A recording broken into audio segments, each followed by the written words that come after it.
The Book of Yusuf and Asanath, also known as the Book of Joseph and Asanath, the Prayer of Asanath. Chapter 1 and 2. In the first year of plenty, in the second month, in the 5th day of the month, Pharaoh sent Yusuf to go around all the land of Mitzrayim, and in the 4th month of the first year, on the 18th day of the month, Yusuf came to the borders of Heliopolis, and he was gathering the grain of that country as the sand of the sea.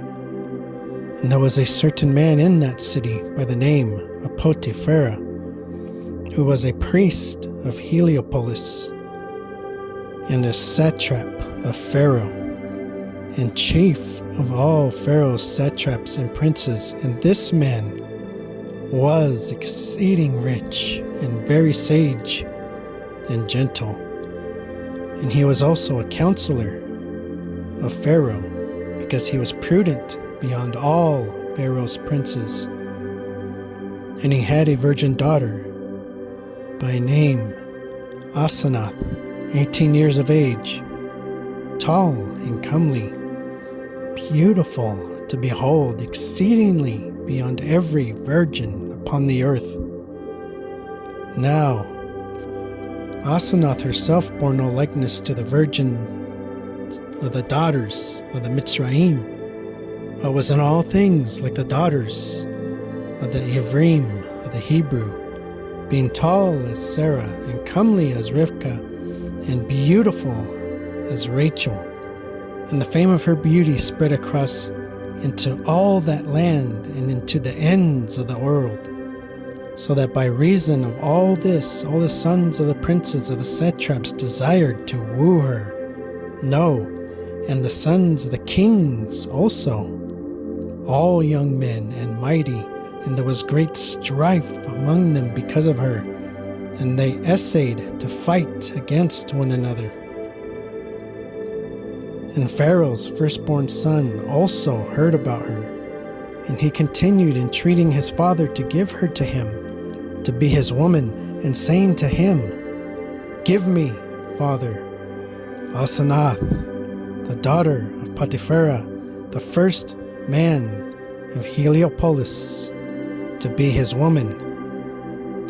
And his father Pharaoh said to him, "Why do you on your part seek a woman lower than yourself when you are king of all this land?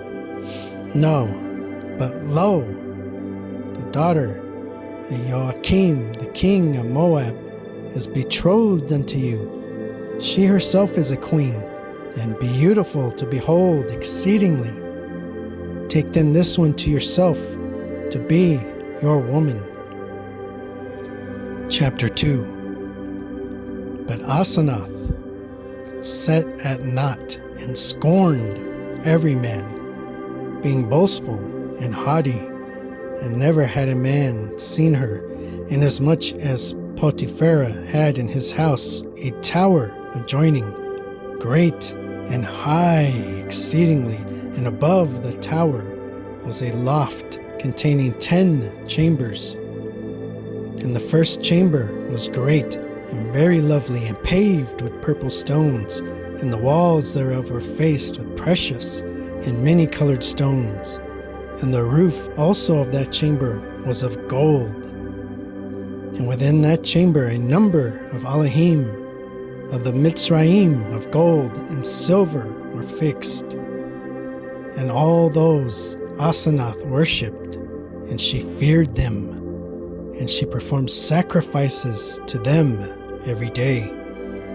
And the second chamber also contained all Asanath's adorning and chests, and there was gold in it, and much silver, and gold woven raiment unlimited, and stones choice and a great price, and fine garments of linen, and all the adornment of her virginity was there.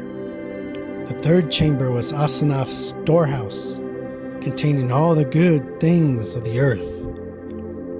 And the remaining 7 chambers the 7 virgins who ministered to Asanath occupied, each one having 1 chamber, for that they were of the same age, born in the same night with Asanath, and she loved them much.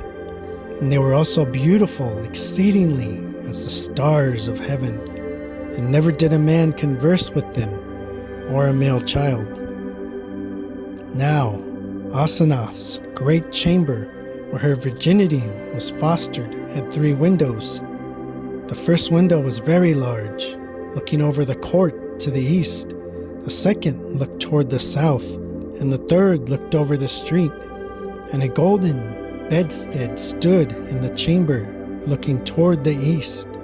And the bed was laid with purple stuff, interwoven with gold, and the bed being woven of scarlet and crimson stuff and fine linen. On this bed Asanath alone slept, and never had any man or any other woman sat thereon. And there was also a great court adjoining the house all around, and an exceeding high wall round the court built of great rectangular stones. There were also 4 gates in the court overlaid with iron, and these were kept each by 18 strong young men armed. And there were also planted along the wall fair trees of all kinds, all bearing fruit, their fruit being ripe. For it was the season of harvest, and there was also a rich fount of water springing the right of the same court. And beneath the fount was a great cistern receiving the water of that fount, where there went, as it were, a river through the midst of the court, and it watered all the trees of that court.